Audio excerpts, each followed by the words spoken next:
Hey guys, what's up? It's Darkmech here and welcome back to another video. Today we're talking the upcoming Mythic Dungeon Invitational. So this year's MDI is running a tad differently from last year's MDI, and I'm here to kind of give you all the detail on that and continue to make these videos sort of as we lead up to the time trials, the regional brackets, and sort of same thing we did last year, but hopefully a little bit more info this time.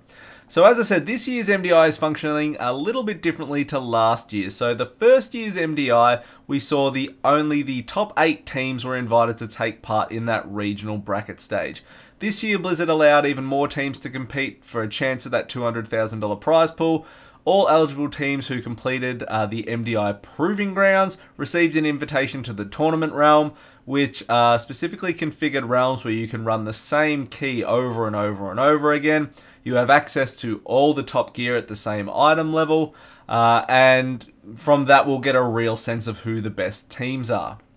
So to start off, when this came out, Blizzard put a post out of how to compete, which is called the Inside the Mythic Dungeon Invitational.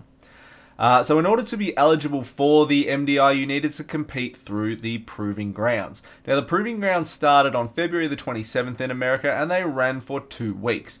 Now, during this period, you had to form a team of 5 friends and go against the highest difficulty keystone you could complete. Your goal in this Proving Ground was to complete 5 different dungeons at a level 23 Mythic keystone. You had to meet specific requirements for that though. Your group had to have the same 5 players in it for all 5 runs. You could not swap people in and out. Duplicate dungeons do not count towards the total. It had to be 5 different dungeons, and runs had to be completed within the keystone timer. It wasn't enough just to finish them. Once you'd completed those requirements, you'd choose a team captain and you would register your team. Then if your team met the requirements around Dungeons Clear, regional eligibility, and account standing, you would get an invitation to the tournament realms where you could start preparing for the time trials. So guys, kicking off on Tuesday the 27th of March in the US, the time trials are going to start for a week, and this is Blizzard's way to judge overall team skill, expertise, and flexibility around affixes and dungeons. There's only going to be 3 dungeons that you go up against in the week of the time trials, and they vary in difficulty. So the 3 dungeons we're going to see through the time trials, the dungeon 1 is going to be Maw of Souls at a key level 20, and you're going to have Bursting, Quaking, and Fortified. Dungeon 2 is going to be Upper Karazhan at a level 22 keystone, Raging, Explosive, Tyrannical, and Dungeon 3 is going to be Neltharion's Lair at a 24 keystone, Sanguine, Grievous, and Fortified. So those 3 dungeons are going to be the sole focus for all teams pretty much during their week of time trials. All teams have unlimited access, and they can just keep going and going and going to refine their skills and try and get the best times. Just completing the dungeons is obviously not going to really get you anywhere through the time trials. Teams are going to have to really come out with some interesting strategies and really fast times to progress through these. At the end of the time trial, the week of the time trials, Blizzard are going to compile the team's fastest time for each dungeon and add those 3 times together, which will give that team their time trial score. From there, the top 8 teams from each region will move into their regional bracket, which is the way we saw this kind of start last year, and we'll continue on from that to the finals. So this is going to be really, really interesting. So if we have a look, before we keep going with this, at the MDI Proving Ground World Rankings, which is what I want to show you on the screen here, you can see just how dominant Europe and Americas have been once again over this, even though APAC went 1 and 2 last year. So the first seed is obviously Method's EU team. Naua, Imbanain, Gingy, Fragnance, and Frankster. So they are easily where the top money is going to be if you were a gambling man in this. They've looked extremely dominant over the Proving Grounds, what they've been putting up on stream and YouTube in regards to world records. Method's NA team, which I think a hell of a lot of people were excited about to see, that was made up of Shakib, J-Dot, Darky, Marvink, and Mitbit. There's been some real disappointment about this. They actually came in at rank 4 at seed 4 for the world rankings for Proving Grounds, but Shakib, being a legal resident of Quebec and Quebec laws disqualify them from participating in gambling for prize money or something like that. And the rules have already been published, he can't compete. There was a statement from Method saying this is accurate despite Quebec recently changing its laws around gambling, which is what affected his player eligibility in a cash prize tournament.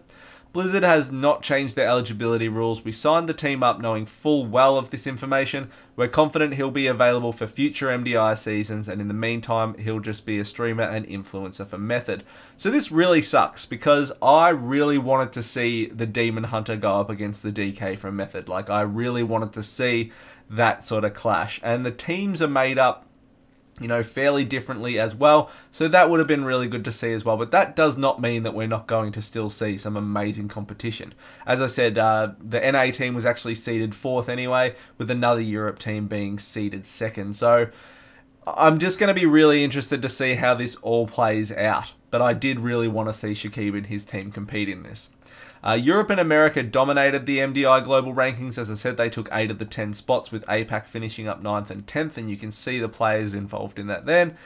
You can see on your screen over here with the top 5 timed runs, this is set up like a traffic light. So green is the best time, amber is the 2nd best, and red is the 3rd best. And you can see here again that Method EU, you know, they really have a dominance not only on times but on keys. I think they're the only one, having a quick look at this, to complete 27 keys in 27 level difficulty keystones in time. So they are going to be super hard to beat. Moving into the time trial data. Now this, keep in mind guys, is historical data.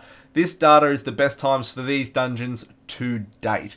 The reason I've included them is because I wanted to have a benchmark to see just how quick the times we're going to be seeing coming out of this year's MDI time trials are in relation to what we've seen, you know, to date in these dungeons.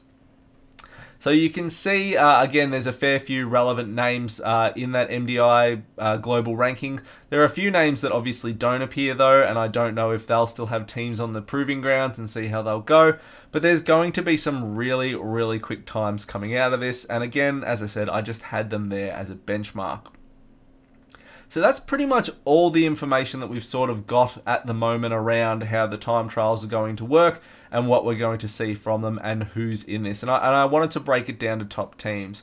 If you have a look at the region breakdowns, which I've also included in here, again, you can see Europe really dominate the majority of, you know, 1st, 2nd, and 3rd times held for these dungeons in regard to speed and difficulty. America do have one top one in upper Vault of the 3 upper Vault of the Wardens and Archway, though you can see Archway is clearly not a popular dungeon to be completing at a high difficulty. And then they've got a couple of 2nds and 3rds. And APAC have 3 with 2 3rds and a 2nd. So, you know, for me, being an Aussie, and I've been lucky enough to have played, or been carried is probably a better word, by a couple of the guys in the APAC team, with Richard, Georgia Pad, and Evelyn. So I'm going to be secretly hoping that they pull out something massive and go all the way. You know, though, it's the smart money is definitely going to be on Method EU. They just look ridiculously unstoppable, but anything can happen in this. It's a real bummer not to see last year's runner-up, honestly, competing this year. They had some issues with their tank and account standing, and I don't know the full details about it, and I'm not going to go into speculation with it or anything like that. It's just a real bummer to not see them competing this year, as they were my personal favourites from last year, and the guys I really wanted to see go one better this year. Free Marzi, as far as I know, are competing in this again, and hopefully they can finish in the top again. But it looks like there's some real fierce competition this year. You know, not saying there wasn't last year, there really was some fierce competition last year, but it looks like it's certainly gone to another level this year. I'm going to be interested to see as well how Jason Brews goes, Zeke's. I think they were friends with the Fixers last year. You can see on the global rankings, tank standings, it's really made up of DKs and DHs, and it's all Paladins and all Druids for healers. So it's going to be interesting to see what maybe comes out of the time trials, if we see a real breakup in that composition of tank and healers, or if it's going to be a real straight DK affair. Last year it was all about the Druids. This year there's really no mana sponges to be seen. It is all about the DKs and the DHs. So you can see down here the bottom, guys, where the brackets kick off for the 2018 season. God damn my mouse. It's going to be in April that we're going to see these brackets take off for the regionals, which go through to the finals. So yeah, exciting times coming. I will report all of that once the time trials are finished. I'll get all that data. I'll look at the group compositions and I'll make a video where we can talk about that. But very keen to hear your thoughts, guys. If you've got any early picks or if you're just siding on the Method EU train, which probably isn't a bad trade to side on, but it's going to be interesting and anything can happen. So thank you very much for taking the time to check out the video, guys. Like, comment, subscribe, and I will see you all next time. See you guys.